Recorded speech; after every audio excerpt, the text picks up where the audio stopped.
SABC News reporter Sentleeng Lehihi is outside that premises and she joins us now live. And Sentleeng, as you can hear, there's still so many unanswered questions, but what a different picture it is where you are this Tuesday morning. Business as usual, dare I say.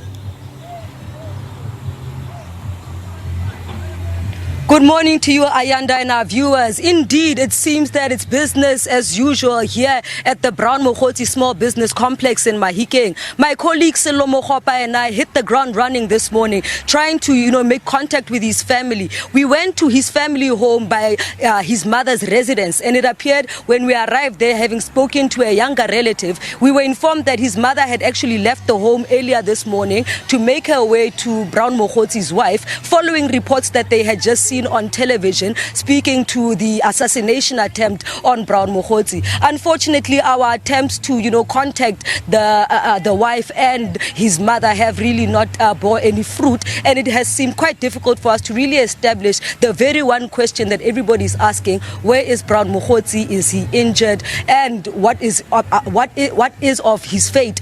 We have an understanding of these threats that Brown Mogotsi has been speaking about. You'll remember, as you made reference, that 2 weeks ago when this area was pounced upon by the task force, it seemed Mogotsi made his way away from here and gave media interviews, questioning the type of armed force that he'd seen or had been reported to have occurred here, and speaking about that it had actually, made him worried about his safety, and he had actually fled to somewhere in Johannesburg. In our previous engagements with Brown Mogotsi, we had an interview, our first with him, following General Mukwanazi's utterances and allegations. We met him in an undisclosed place here in the northwest, and I must explain to you and our viewers that it was quite an unsteady arrangement thereof, because after having arranged our meeting with Brown Mogotsi, he arrived literally 4 to 6 hours after the time that was set, and he explained to us that he was actually in a position where he was forced to change his vehicle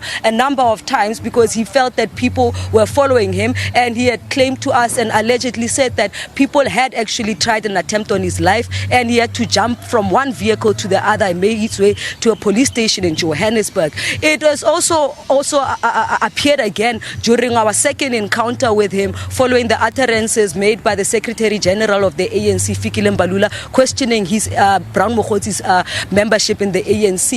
When we invited him to speak to us, he changed the meeting hours quite a number of times, saying that he was quite worried about his security, and he wanted us to provide him a location which would be secure. We provided the location, being our offices, our premises, given that it's a well-secured place with armed security. Then we were able to do that interview, but it seems that his belief that his life has been in danger have been maintained. You'll recall the allegations that have been leveled against Mr. Mogotsi, his clandestine relationship with people who are alleged to be part of criminal syndicates, him, working as a middleman between these people and the minister, Senzo Mchunu, and other politically affiliated people.